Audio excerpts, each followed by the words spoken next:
إن الحمد لله نحمده ونستعينه ونستغفره ونتوب إليه ونعوذ بالله من شرور أنفسنا ومن سيئات أعمالنا من يهده الله فلا مضل له ومن يضلل فلا هادي له وأشهد أن لا إله إلا الله وحده لا شريك له وأشهد أن محمدا عبده ورسوله اللهم صل وسلم وبارك على نبينا محمد وعلى آله وأصحابه ومن تبعهم بإحسان إلى يوم الدين قال الله تعالى في كتابه الكريم يا أيها الذين آمنوا اتقوا الله حق تقاته ولا تموتن إلا وأنتم مسلمون أما بعد kaum muslimin jamaah salat Jumat yang dirahmati Allah Subhanahu wa taala.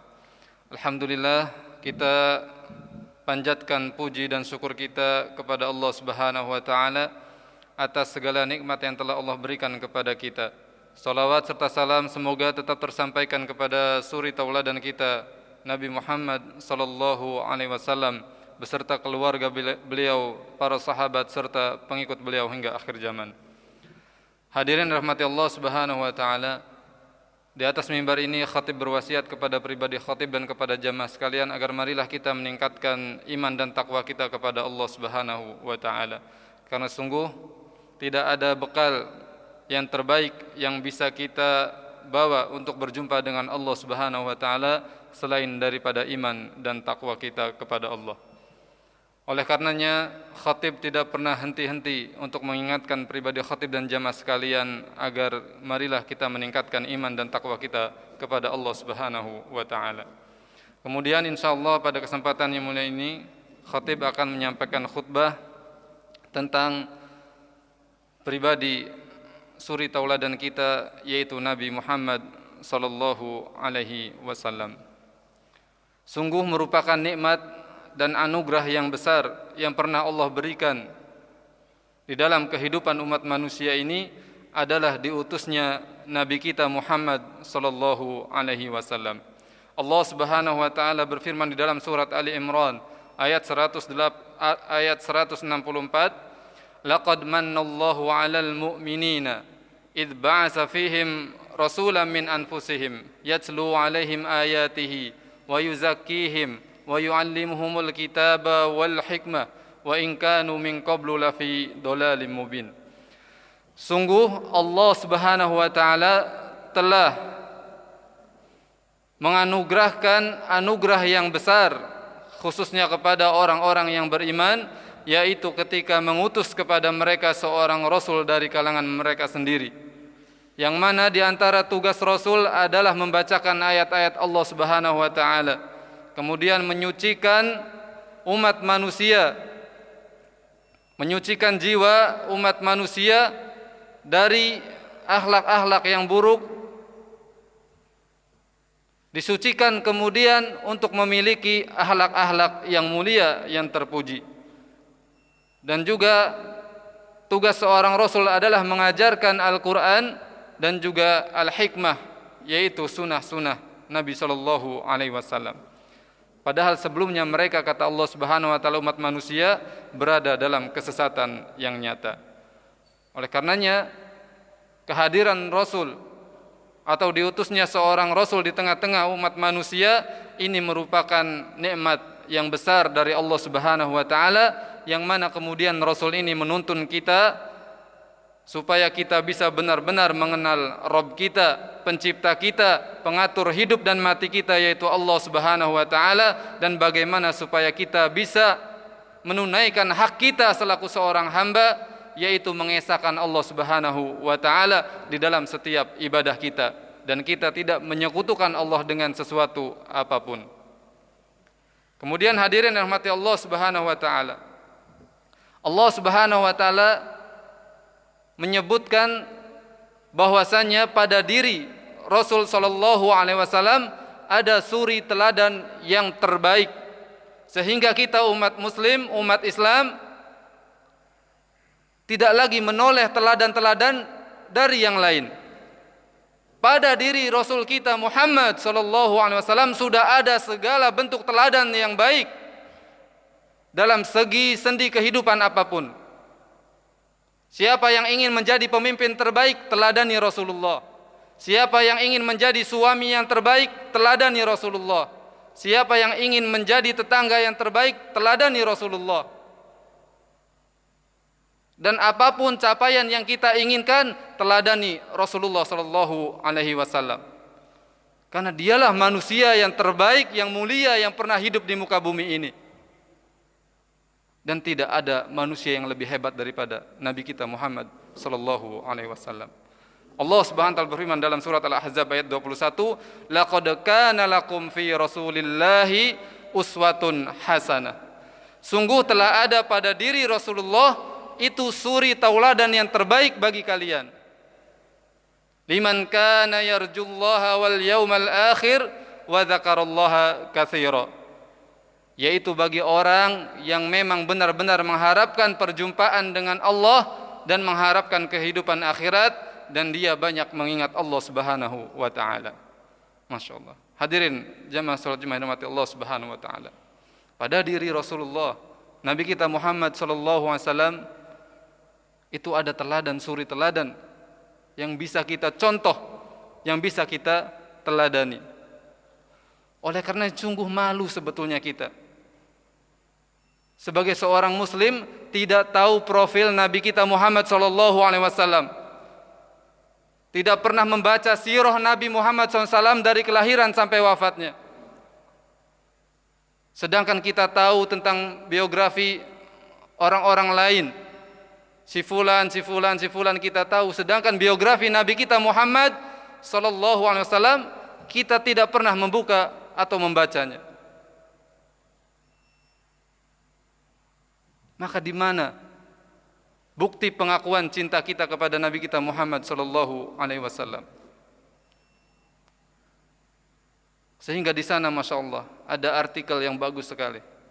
Dituliskan di dalamnya tentang seorang anak remaja datang kepada ibundanya. Dia bertanya kepada ibundanya, "Wahai ibunda, apa sajakah kriteria supaya aku ini bisa menjadi lelaki yang sejati?" Kemudian sang ibunda menyebutkan beragam sifat kebaikan. Setelah selesai, sang anak ini kemudian berkata kepada ibundanya, "Wahai ibunda, aku ingin sekali menjadi lelaki sejati yang memiliki sifat-sifat baik seperti yang kau sebutkan."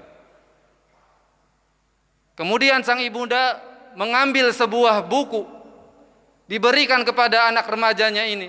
"Wahai anakku, kalau engkau benar-benar ingin menjadi lelaki sejati yang memiliki sifat-sifat yang baik, yang terbaik, bacalah ini." Ketika buku itu diambil, dilihat judul yang tertulis di buku tersebut. Apa judulnya, Pak? Muhammad sallallahu alaihi wasallam. "Bacalah, nak. Niscaya engkau akan menjadi lelaki sejati yang memiliki sifat yang baik dan terbaik." Masya Allah.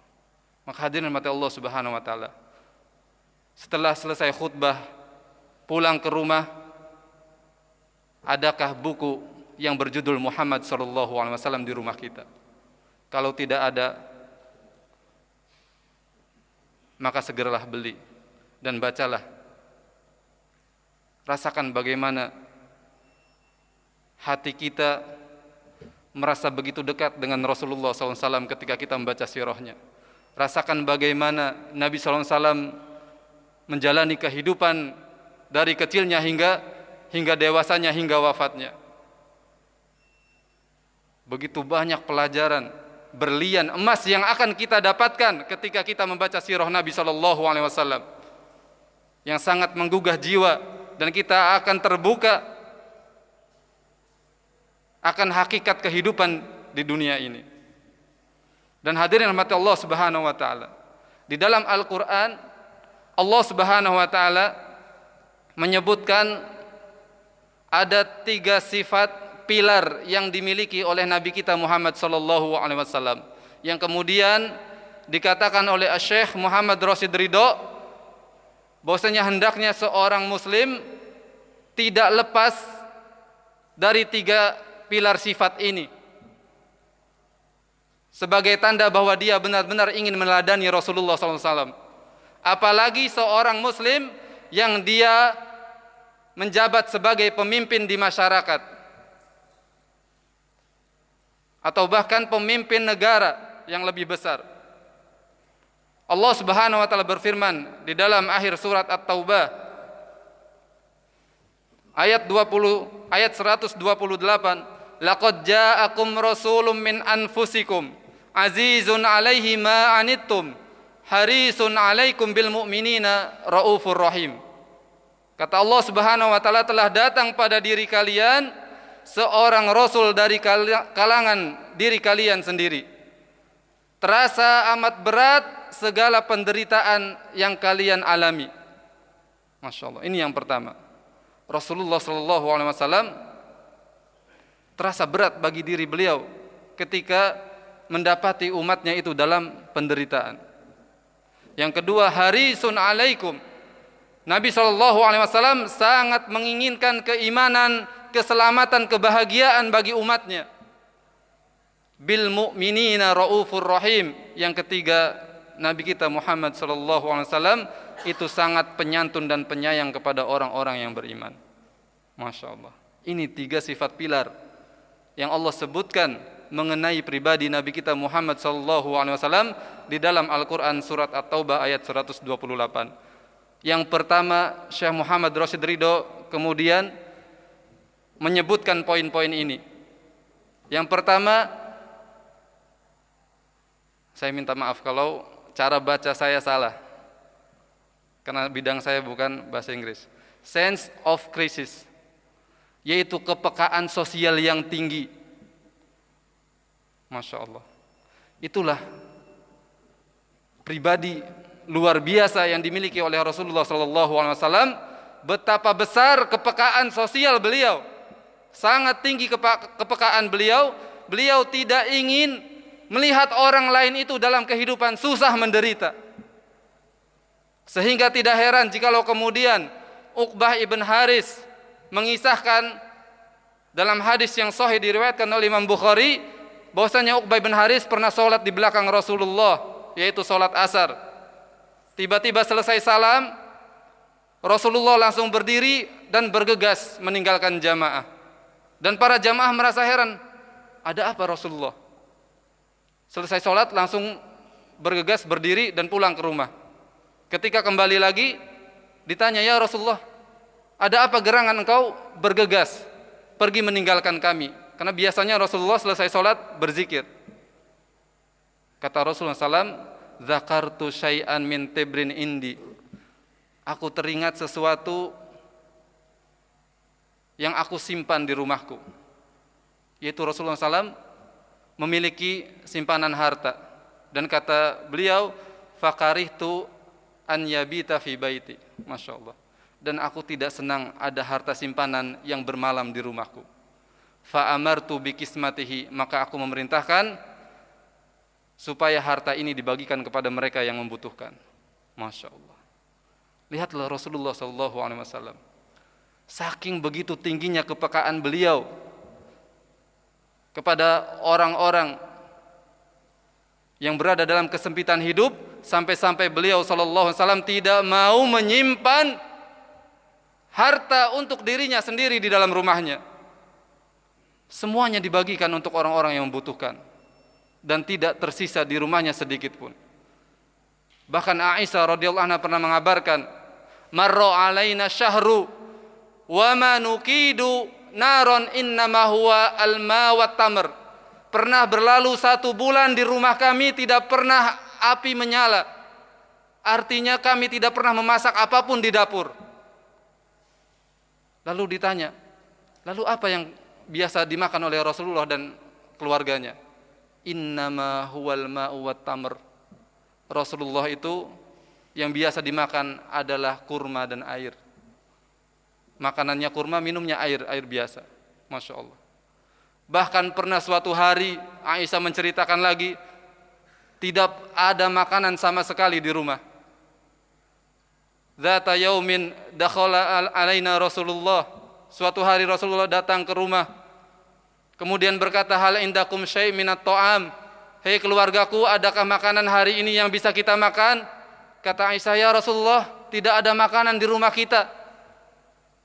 Dengan simpelnya Rasulullah SAW kemudian menjawab, "Idzan ana shaim." Masya Allah. Kalau begitu hari ini aku berpuasa. Masya Allah. Hadirin mati Allah Subhanahu Wa Taala, lihatlah Rasulullah SAW mencontohkan bagaimana supaya kita memiliki pribadi seperti beliau, yaitu sense of crisis, kepekaan yang tinggi terhadap kehidupan orang lain. Ketika ada orang lain dalam penderitaan, kita harus bisa merasakan bagaimana dia mengalami penderitaan itu. Kita bayangkan seolah-olah kita dalam posisi dia, sehingga itu akan mendorong kita untuk segera membantu saudara kita yang sedang dalam penderitaan, kesusahan dan lain sebagainya.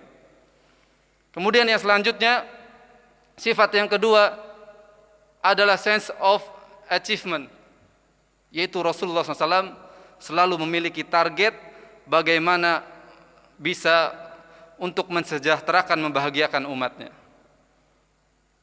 Sehingga beliau selalu bekerja keras, berupaya bagaimana supaya umatnya ini bahagia dan sejahtera. Masya Allah. Dan supaya umat Islam ini menyebar dan semakin banyak. Anas ibn Malik radhiyallahu anhu pernah bercerita, ketika Rasulullah SAW mendapatkan harta rampasan perang yang banyak, Rasulullah SAW memiliki bagian, yaitu banyak kambing, hampir satu lembah. Tiba-tiba kata Anas, datang seseorang dan dia ini non muslim. Tapi lihat bagaimana perlakuan Nabi kepada non muslim. Non muslim ini datang kepada Rasulullah, dan ternyata non muslim ini dia seorang pemimpin bagi kaumnya. Dan Rasulullah SAW melihat di situ peluang. Wah, kalau dia masuk Islam, maka kaumnya atau pengikutnya akan pasti ikut masuk Islam juga. Masya Allah. Orang ini, non muslim ini, ketika datang kepada Rasulullah, tadinya hanya ingin mengetes saja, mengetes Rasulullah. Bagaimana ketika Rasulullah hartanya diminta, dan dia meminta seluruh kambing yang hampir memenuhi lembah. Tapi kemudian apa yang dilakukan oleh Rasulullah SAW? Langsung memberikan semua kambing itu kepada non-muslim ini, yang mana dia ternyata pemimpin bagi kaumnya. Kemudian orang ini tiba-tiba langsung bersahadat di hadapan Rasulullah SAW. Asyhadu an la ilaha illallah wa annaka Rasulullah. Kemudian dia pulang kepada kaumnya dan berkata kepada kaumnya, Masya Allah, harapan Rasulullah atau firasat Rasulullah itu luar biasa benar. Ketika dia pulang kepada kaumnya, dia berkata, "Ya qaumi aslimu, wahai kaumku, masuk Islamlah kalian. Wa inna Muhammadan la yu'ti ata'an ma la yakhafu al-faqr." Masya Allah. Wahai kaumku sekalian, masuklah Islam kalian semua. Karena sesungguhnya Muhammad adalah orang yang memiliki karakter kalau dia berbagi sesuatu, dia sama sekali tidak takut miskin dengan berbagi itu. Masya Allah. Jadi Rasulullah SAW selalu melihat peluang ketika di situ ada untuk mengembangkan agama Islam, maka Rasulullah SAW tidak tanggung-tanggung meskipun harus menggelontorkan seluruh hartanya. Masya Allah. Kemudian yang terakhir, hadirin mata Allah Subhanahu Wa Taala, adalah Raufur Rahim. Rasulullah SAW sangat penyayang. Bahkan sayangnya Rasulullah itu tidak hanya kepada manusia, bahkan kepada binatang. Sebagaimana dikisahkan ketika melakukan suatu perjalanan safar bersama para sahabat, Rasulullah SAW mendapati ada sebagian sahabat itu sedang bermain sarang burung, dan di dalam sarang itu ada anak burung 2. Kemudian Nabi SAW melihat ada induk burung di atas pohon yang sedang mengepak-ngepakkan sayapnya. Kemudian Rasulullah SAW berkata kepada sahabat yang sedang memegang sarang burung ini, "Kenapa kalian mengganggu induk burung tersebut? Kembalikan sarang burung itu beserta anaknya kepada ibunya." Maksudnya kepada induk burung. Masya Allah. Rasulullah SAW perhatian kepada binatang. Bahkan Rasulullah SAW bersabda bagi orang-orang yang memelihara kucing di dalam rumahnya supaya perhatian kepada kucingnya atau hewan apapun yang dipelihara. Rasulullah SAW bersabda, dakhalat imra'atun an-nara fi hirratin. Ada seorang wanita masuk neraka gara-gara seekor kucing. Habasatha wala'at amatha. Dia punya peliharaan tapi dikandangin terus, tidak pernah dikasih makan. Wala hiya arsalatha taqul hasyasa al-ard. Dan juga dia tidak membiarkan hewan peliharaannya itu untuk mencari makan sendiri, tapi dikurung terus, tidak dikasih makan, tidak diurus sampai mati kucing tersebut. Oleh sebab perbuatan itu, wanita ini masuk neraka. Wa'niyadzubillah. Masya Allah. Ini menunjukkan bahwasanya Rasulullah SAW luar biasa kasih sayangnya, tidak hanya kepada makhluk sesama manusia, tetapi juga kepada makhluk-makhluk yang lain, sehingga Allah Subhanahu wa taala, Allahu Akbar, dalam firman-Nya menyebutkan Rasulullah sallallahu alaihi wasallam sebagai rahmat lil alamin.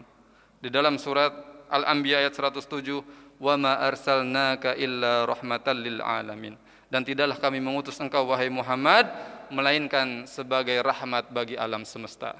Masya Allah. Alam semesta mencakup alam manusia, jin, tumbuh-tumbuhan, binatang dan lain sebagainya. Dan itulah Nabi kita Muhammad sallallahu alaihi wasallam, rahmatun lil alamin. Aqulu qawli hadza wa astaghfirullah li wa lakum fastaghfiruhu innahu huwal ghafurur rahim.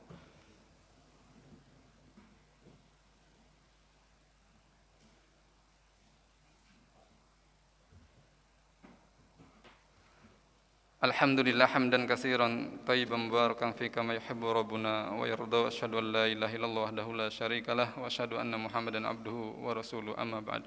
Kaum muslimin jamaah salat Jumat yang dirahmati Allah Subhanahu wa taala, di khutbah yang pertama khatib telah menyampaikan tentang 3 sifat utama yang dimiliki oleh Rasulullah SAW yang disebutkan oleh Allah di dalam Al-Qur'an, surat At-Taubah ayat 128, bahwasanya Nabi SAW merupakan seorang pribadi yang memiliki kepekaan sosial yang sangat tinggi sekali. Beliau tidak bahagia atau merasa terganggu dirinya pribadinya, atau merasa tidak nyaman, merasa tidak tenang apabila ada orang di sekelilingnya hidup dalam penderitaan, dalam kesusahan. Sehingga disitulah Rasulullah SAW, pribadi beliau sungguh sangat luar biasa, senang membantu, senang menolong orang lain. Kemudian juga Nabi SAW, beliau pribadi yang selalu berusaha keras mengupayakan nilai-nilai kebaikan untuk kehidupan umat manusia. Kemudian yang ketiga, Nabi SAW merupakan seorang yang sangat penyayang, tidak hanya kepada sesama manusia, tetapi juga kepada makhluk-makhluk yang lainnya, binatang, tanaman, dan lain sebagainya. Kemudian Syekh Muhammad Rashid Ridho, beliau mengatakan, khususnya bagi seorang muslim yang menjabat sebagai pemimpin masyarakat, apalagi pemimpin negara, maka penting memiliki 3 pilar utama ini yang dimiliki oleh Rasulullah SAW.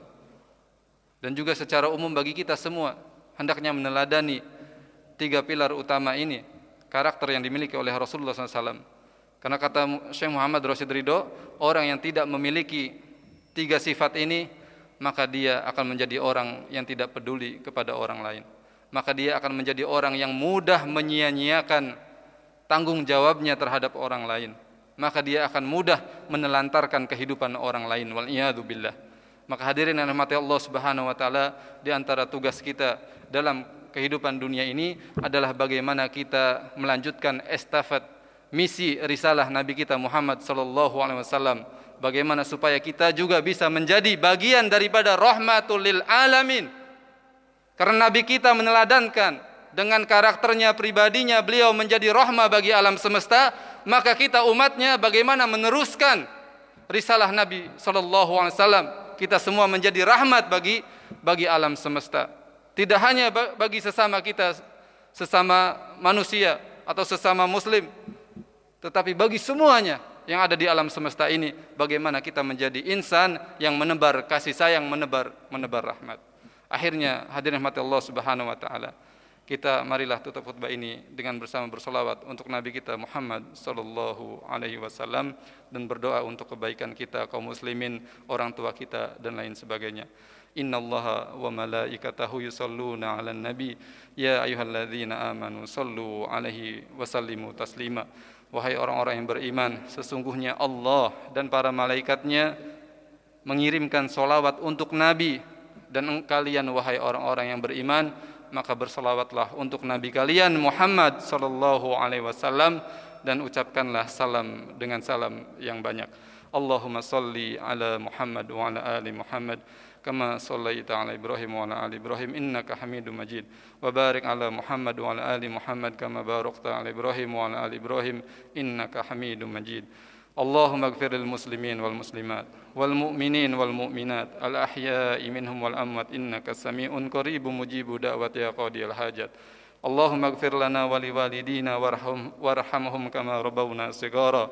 Allahumma ighfir lana wa liwalidina wa lil mu'minina yawma yaqumul hisab. Allahumma ighfir lana وللمؤمنين ولوالدينا وللمؤمنين يوم يقوم الحساب. اللهم أصلح ذات بيننا وألف بين قلوبنا واهدنا سبل السلام ونجنا من الظلمات إلى النور وجنبنا الفواحش ما ظهر منها وما بطن. اللهم بارك لنا في أسماعنا وأبصارنا وقلوبنا وأزواجنا وذرياتنا وتب علينا إنك أنت التواب الرحيم. ربنا آتنا من لدنك رحمة وهيئ لنا من أمرنا رشدا. ربنا آتنا في الدنيا حسنة وفي الآخرة حسنة وقنا عذاب النار. ربنا تقبل منا إنك أنت السميع العليم وتب علينا إنك أنت التواب الرحيم. سبحانك رب العزة عما يصفون وسلام على المرسلين والحمد لله رب العالمين وأقم الصلاة.